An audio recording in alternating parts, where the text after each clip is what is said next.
to the Section 12J webinar on this cold Monday. As we can see, Louise was showing us it's also pretty cold in the Eastern Cape, where our qualifying company will be presenting from their side with Magebheza property. And we'll be having Ntembeko will be speaking from their side, and Chris Hart will be speaking from the IEV side, how you use your taxes. So Ntembeko, the screen is being able to share, and you can start your presentation. I'll let you know when I can see your screen and hear your audio.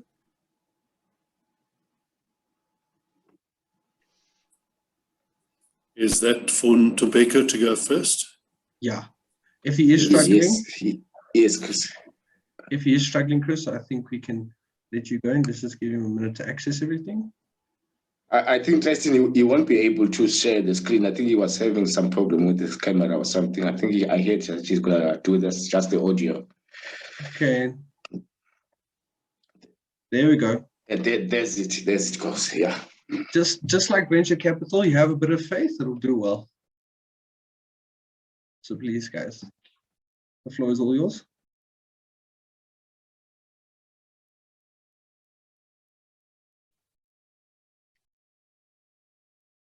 Ntembeko, you're on mute.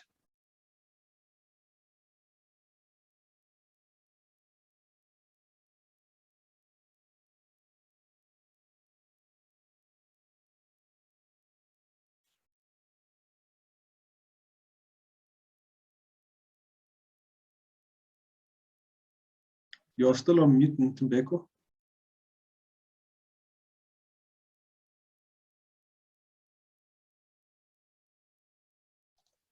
Hi guys, it's been, can you hear me now? We can hear you. Okay, thanks guys, and sorry about that technology thing. Hello everyone, my name is Ndobeko Mayezana. I will be just doing a brief presentation, guys. I won't take much of your time because I know that you want to hear more about Section 12J. But just a background, guys, I grew up from Engcobo. Studied, educated there as Lalin, and I did my tertiary education at Cape Town. That was called Peninsula Technikon, which I did my national diploma in accounting, as well as went to Durban to do my BTech in corporate administration. I'm giving you that background because I think it's very important for people to start to know that we've got a little bit background of business. And just to share, because before I even go further, that what you're seeing, this thing has been planted in my mind since I was 14 years old. But I think this is the time for it to happen now. I will start by sharing just a very important thing for people, because I know people think this is in rural areas. It's not gonna make it. I don't want to waste my time and invest on it. But I can tell you, I want to change that mindset, because if you look at our second screen, I don't know what my laptop is sabotaging me here. Yeah. Okay, just a minute. If you look at our second screen, on any shopping center, any development of a shopping center anywhere, those factors are the main factors that one looks for any success. It doesn't matter whether it's in urban, it's in rural. If you meet that criteria, let me assure you that you will never fail. Location is one of the key areas that you need to look at. Shopping center design and the layout are very important. Tenant mix, it's very important too. Parking, it's one of the most. Promotion and marketing strategy. Those are the key that you need to look at. So I believe that if what I'm proposing to you now, the shopping center at Nkondlo, as much as it's in rural areas, but I will prove to you now to say it meets those 5 criteria that are very important for any shopping center. Now, if you look at our slide 3, I will talk to you about the location. You see, the location of our center is located very strategic position. It's got a history on it. For example, I will share with you, I grew up in Ngobo. We used to do our shopping at Cochrane, and we never knew Ngobo as a town. And as well as we never knew Mthatha, we used to buy our Christmas clothes there and everything you will find at Cochrane. But things changed after 1994. It's a strategic located between Ngobo and Mthatha, as well as Aidutjwa, because some of the people from Aidutjwa are like 20 k's from us and 20 k's, 60 k's to Aidutjwa. And it's about 20 kilometers away from Ngobo and 60 kilometers away from Mthatha as well as Aidutjwa. So it's a very, very, very well positioned area. And what we have done, guys, we are saying we're bringing Sentin to Nkondlo. We're not just saying that. You can imagine 14 years, I was still very young. I've started this thing around about 2006, but I didn't want to compromise. That's why it took so long, because what we want to put there, we want to put an option for our people to say, I don't have to go to Ngobo for shopping. I can't go to Nkondlo and make my shopping, because it's well designed.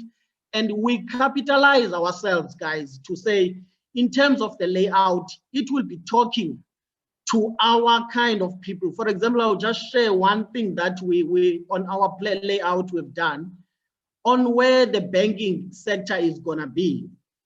You will find that we've designed it in such a way that there is sitting area for our people before they even go to the bank, but they can sit outside and be able not to stand. And you can go to any town in the former Transkei, you will see people queuing outside.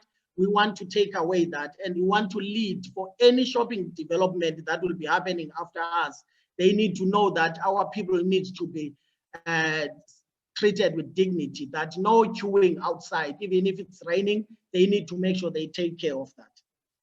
One of another important part is that it's a tenant mix. What we've done, because we're in rural area, we have done in such a way that we are not just saying we want to fail. We've put it together, a cluster where we say it must stay forever. So sustainability for this project is one of the key things that we have done. That's why we've included, for example, the hospitality services, where we want to have, because we've got a big space, the conference facility, where a motel will be created, because in Ngobo, for example, there's not a lot of hotels. So we want to make sure that we create that facility there. Same thing on the shopping, we want to make sure that we've got a supermarket, but that supermarket will be designed in such a way that it strategically assist and empower the rural community of that area, where transportation will not be owned by the supermarket. However, it will empower, give contracts to the people around the communities to do their deliveries. But we've got to structure it very nicely. As well, the financial service sector, which is, I'm talking about e-banking there, and a post office where people go, we want to create that facility for those people. A one-stop shop service center. If you know Ngobo, you know the parking there, it's very crazy, you can't stop. But we want to create a kind of a one-stop service center where you can rest and have, because there's a cultural village that will be next to it, where you can listen and see how we do dancing, called umdaniso in the Xhosa guys. So we'll teach a lot of people how to do the umdaniso. It's a natural thing. There's no training for it, Chris. It comes natural, but we'll get to them to make sure that we commercialize that. The other part, which is very important for the tenant mixing, is the school and training center.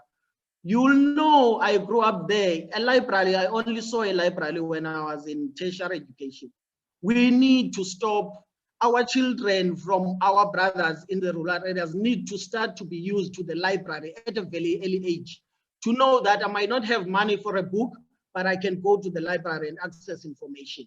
At the same time, with the communication center, we want to come up with a very strategic part there, where we say, we know computers are at the schools, but from the ground, I know for a fact those computers are full of dust because they are not used, because there are no trainers. But we want to come up with a very strategic way of making sure that from an early age, our children can be exposed to the professionals who will be training them. But we've got a very good strategy that we'll sell to the Department of Education on that.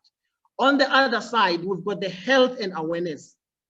You see, in rural areas, we don't have facilities. We've got professionals that are there. They would love to have facilities where they can go to the fitness centers, but we don't have those facilities.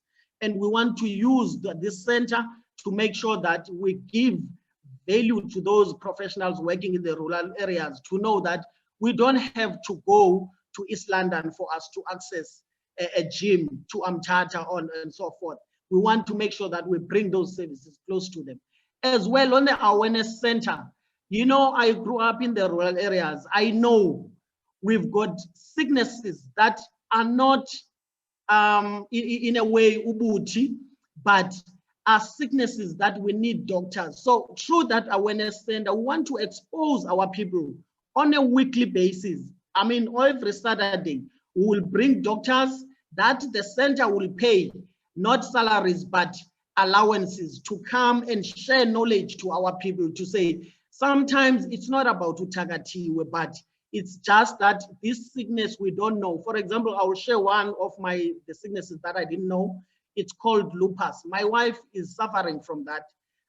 If I didn't know about, I would say, as we normally say as Lalini, that ubekele and islonda poorly. So those are the things that I want to make sure that we educate our people through the awareness center. And we've got the sports and arts, that it's an obvious one, that the indoor sports center, for example, you don't find any kind, you bring me one kind of a child that is coming from the rural village that can be doing swimming. You will start, if you've got the skill to do that, at a higher level. But I am saying, by nature, those boys, they've got stamina. And I know that they travel. And if we can expose them in these kind of sports at a very early age, we will be able to get professionals coming out from the rural village. And the last one is the cultural village. I'm proud of that one because I know of my elder brothers who are sitting at home waiting for the grant, but I know they were the good dancers of Umdaniso. And I want to change that and use that Umdaniso they know about it to make money for them. So it's a very vast kind of thing that we want to do. And we put together this tenant mix because of sustainability, because we don't want to put the center and people shop when it goes down. There are no other activities. With what we're doing, we're trying to secure tenants as well, and clientele for our tenants. So it's very important that we look at sustainability other than anything. So the next slide is about parking. This is a very important thing that needs to be there. You will get a lot of people because we've got a huge land there. We will capitalize in parking. You get, for example, myself, I'm not proud of that. When I go home in December, I do not shop in Spa in Ngobo because you don't find even a parking. But we want to offer a free parking space with a nice leisure where you can know that if I'm going to do the groceries there, I'll have enough parking. That's what we're going to capitalize on through the center. And another strategy that is very important when we're dealing with any shopping center anywhere is promotion and marketing strategy. There we've got an indoor sports center, which we want library, cultural village, fitness center, as well as that world-class banking facility. Those are the things that we want to use to make sure that we mobilize people to flux the center so that our tenants can be able to get more money through them. So we're trying to bring as much traffic as possible, and we will be using those kind of strategies. So the last one, guys, without taking more time, it's just to say we are striving towards restoring people's dignity. And through you, we can be able to do this. And I just don't want to take much of your time, but I just wanted to share these 5 main important things that you need to cover for you to do a development of a shopping center. Just to give that calmness to you to say, it's a well-planned thing. We're not just doing this because we want to. It's a planned thing, and be guaranteed it will be successful. And it can only be successful if you help us by joining our cluster. Just before I go, you know, when you're filling that form, you will see on page 4, you write class I and you put Magebheza there, and we hope to see you before the month end. Thank you, Christine. Thank you so much for that. It's really a great qualifying company to invest in. But now we're having Chris Hart explaining how you can use your taxes to invest in such a project. Chris, the floor is all yours, and we love hearing the speech. It's getting better and better every time.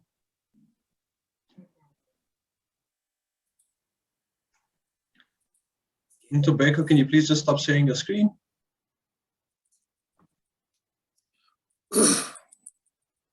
Right, I'm ready. Thank you very much, and I do appreciate that. I'll start off with this slide, prospering through taxes. It sounds strange because usually money gets taken away with you with taxes, but in this case we're going to get our taxes back and invest those taxes. And it's important to understand that, and it often sounds too good to be true, but it's not too good to be true. We are, in fact, the financial services provider. So I'm going on to the what we call the disclaimer, and that's to say that this is an information session, not an advice session as far as investments are concerned, but it's emphasizing that we are a financial services provider that's regulated by the FSCA, and also a venture capital company registered with SARS, and that registration number is also reflected on the slide. And we're regulated by both SARS and FSCA. Why that's important is to understand that this has really been going on for some time. What I'm going to do in the presentation is specifically unpack what Section 12J is, and then we just want to really briefly go on to what Impact Empowerment Ventures is about. For some reason, we're being very enthusiastic today, right?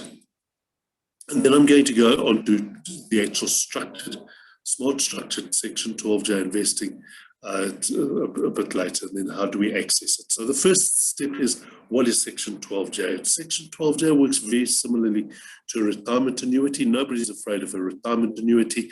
You're paying taxes through the year, and you also pay into a retirement annuity. You submit your retirement annuity certificate, you get a deduction off your income. That means you get some tax back.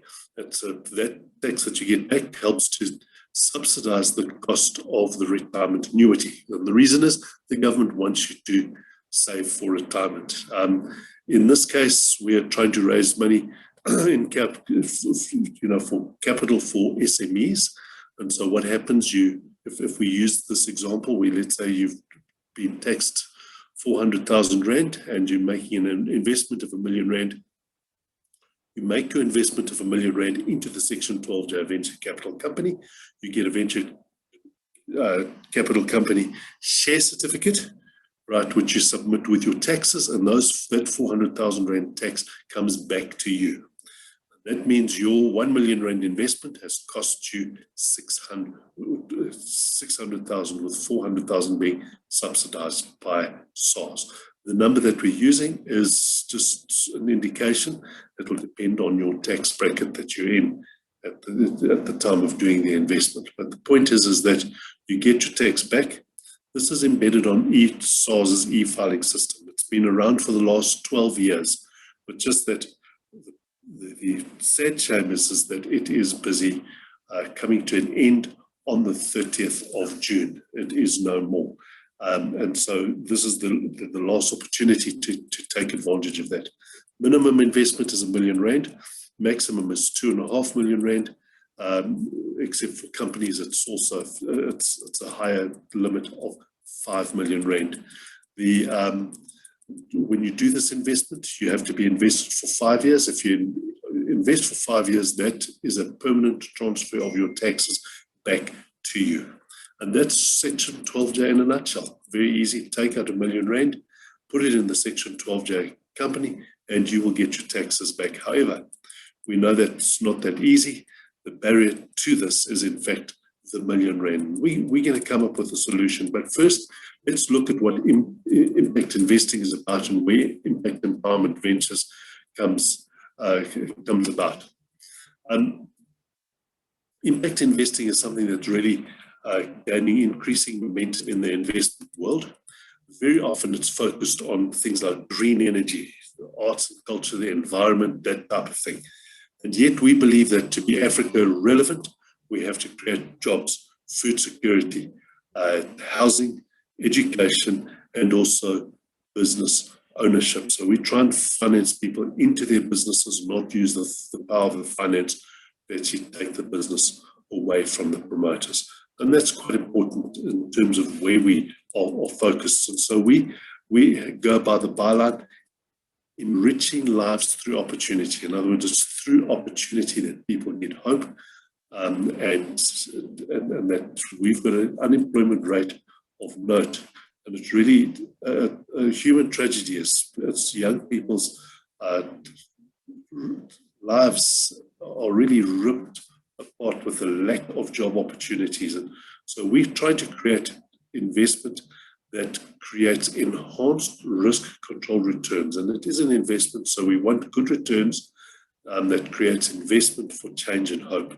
And that's what we mean by enrich, right, to actually get that going. It is an investment. So our departure point is commercial merit. I think it's not a charity. We do believe that there's place for charity, but not here. So it's a commercial merit that's the key departure point for the investment. Next to that stands the people. You have to have the skill, the ability, and the talent to actually run this operation. And that's an important aspect to actually look at.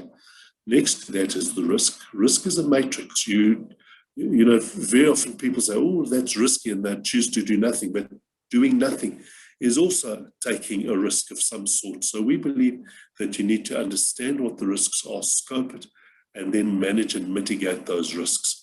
In other words, to use risk as a tool to improve the prospects of commercial success. And then finally, technology. The fourth industrial revolution is here. We're shifting from the 20th century business model, which was mass production, large business, big capital, economies of scale, that type of thing. The fourth industrial revolution is more about mass customization. So moving from mass production to mass customization, the 21st century business model is the opportunity for small businesses to compete with big businesses for the first time in several decades. And that's the advantage that we have. So we like the space that we're in because of the opportunities that we have. So how do we actually access it? As I said, the big obstacle is where to get the R1 million to invest, or 2 million rand. If you earn 2 million rand, we can also do 2 million rand investment. Where do you get the money? And what we do is we actually start this transaction with a loan. We lend you the R1 million that you need to actually get the investment in place. SARS allows you to borrow money to make this investment, as long as the investment, you pay down the loan, right? And you've also got to, have something at risk. So we ask, in doing that loan, we ask the investors to put down a securing deposit of 25,000, which forms part of your risk.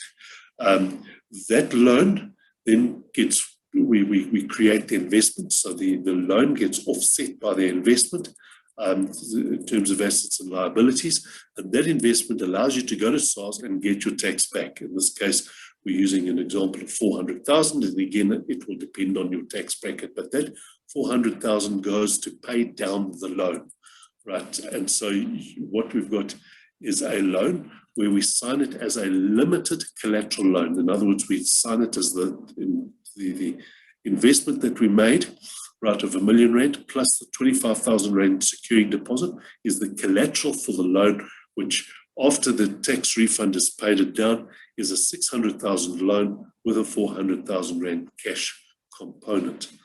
Right, that then gets passed to the qualifying company, in this case the shopping centre development with some modifications, and the shopping centre then we transfer the responsibility of that loan to the actual qualifying company.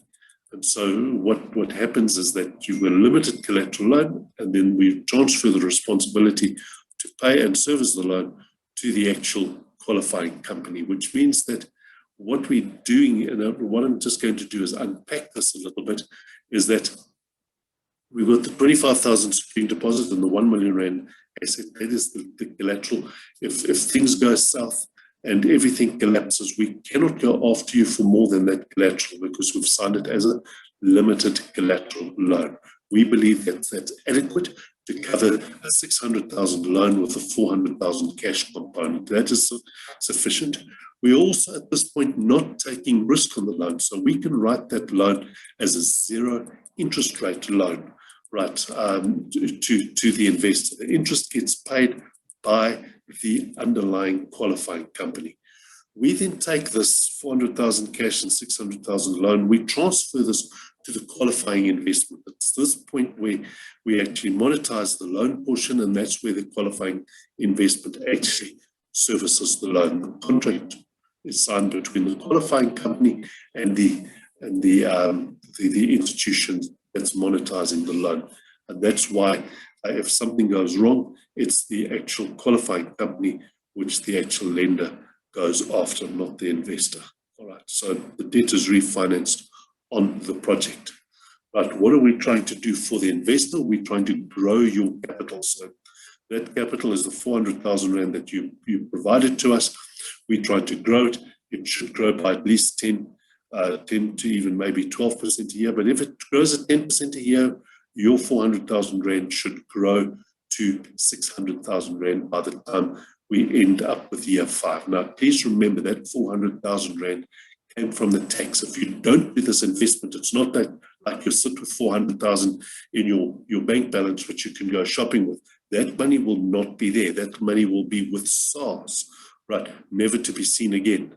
So and that's an important thing, is that you're getting an investment for which you're putting down 25,000 and the upside 600,000 or more. It does mean that this is the closest thing you'll get to free investment. Through the 5 years, we're paying down the debt and getting the value of the investment up.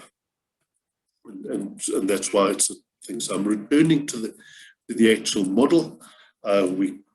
Just to summarize, the loan creates the investment creates the collateral and the securing deposit, and the investment gets the taxes back. That helps to then help finance the qualifying company along with the monetization of the rest of the loan, which then gets serviced by the qualifying company. And so it's actually a superb way of generating an excellent investment, but not just the excellent investment, it's the actual impact that this makes in a rural community. And an investment like this will open up other opportunities as people see that this has worked, it's worthwhile, and that you don't need to stick with your investments in the urban areas. So how do we actually allocate this? Right, is that to access it is really quite simple. There's a commitment to invest form that each investor must sign, and you've got to get that securing deposit in place. If you cannot get all of it in place, we can take it on terms and actually pay it off. But you have to get something in before the 30th of June, because that's the cut-off date, and we have to prove that this transaction took place before the 30th of June. So we need to put the securing deposit in place, the commitment to invest in place, who can invest, all right? The rest of the documentation we can complete in July. Who can invest? Companies, trusts, and individuals, as I've said. Provisional taxpayers, both company and individuals. And then also partnerships. And that's interesting because the minimum investment is R1 million, which means that you've got to have a minimum of R1 million in income to qualify. What happens if you only earn, say, 600,000? Well, you can go into partnership with somebody else. Let's say they earn 400,000 or 500,000, and your income together is over the million mark, and the partnership then qualifies for the investment, although, to a large extent you'd be treated, individually. So partnerships can also invest, and there it's, so we encourage people to participate as widely as possible, providing capital for this investment. I would like to thank you very much, and I'd actually like to leave the contact details, a few more contact details and the steps that you need to take. Tristan, back to you. Thank you, Chris. We have a few minutes for questions. While everyone's pondering about a Q&A, I would like to say that we will be emailing everyone after this with the relevant documentation, plus a presentation with slides so I can explain to everyone how this fully works. And you can contact us. I did put up our website, so you can contact us if you've got any more questions or anything you'd like to ask on all our various social media platforms. So please don't hesitate. This does close on Wednesday, this Wednesday, so please act fast. Yes, if you've got a question, please, you can unmute yourself.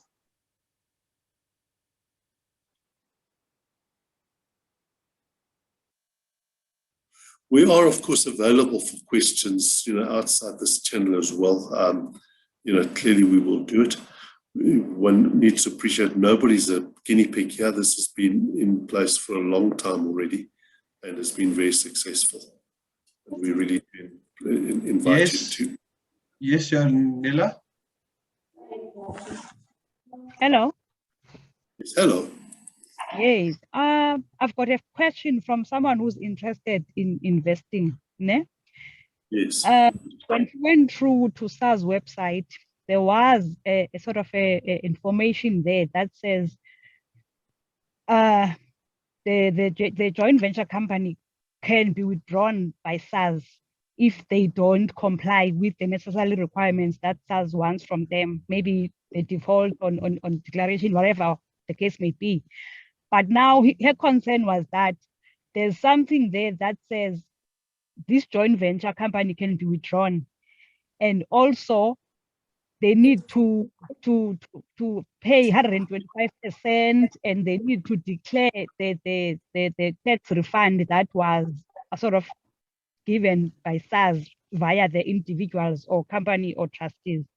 But now her concern now is that what makes the impact different from those companies that were withdrawn by SARS based on them not meeting the necessary requirements that SARS wants from them? How sure will the individuals be should they take this opportunity to know that their investment is in good hands, and within the 5-year space, nothing is going to hinder the investment, and the small company will be compliant, the JV company will be compliant, and surely the individual needs to comply? That's the first question. The second question is that who's on contract? Ne? She's on contract. It started in 2020. Get contracts that get renewed. She's not on permanent basis, but she's earning close to $1 million alone. Ne? But now want to join, but her concern is that now her tax year is going to be March this year, February next year.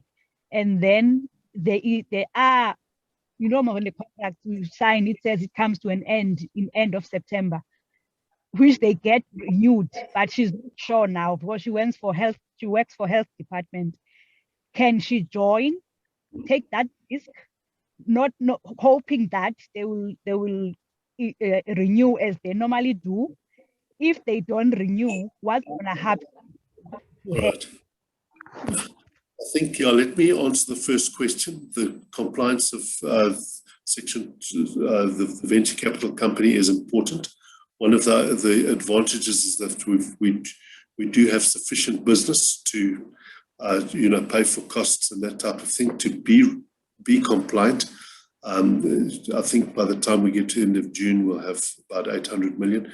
When a company goes, if SARS thinks something's going to not be compliant, there's a lot of remedies that can be taken to get compliant before they're withdrawn. The withdrawal of the status is usually a drastic move that is only taken, when you've had persistent non-compliance on that. So we believe we are compliant, and there hasn't been a problem yet. From the from the point of view of the investor that you're talking about, it's worth taking a risk. If we find we get to February, and the income hasn't been met, we can actually, we're there to help the investors. Okay, we're not there to hammer them. So I'm going to hand back because I know we've run out of time. So Tristan, I'll leave it at you. If the question needs to be answered, we can answer it as more fully and more comprehensively as well. Yes, we do not have much time, so I'd like to say thank you, everyone. These questions, please email us and we will answer all these questions again. We have officially run out of time. So thank you everyone for joining. Please enjoy the rest of your Monday evening. We're sorry to cut it short, but you know how these Zooms are. So thank you everyone. Please email us.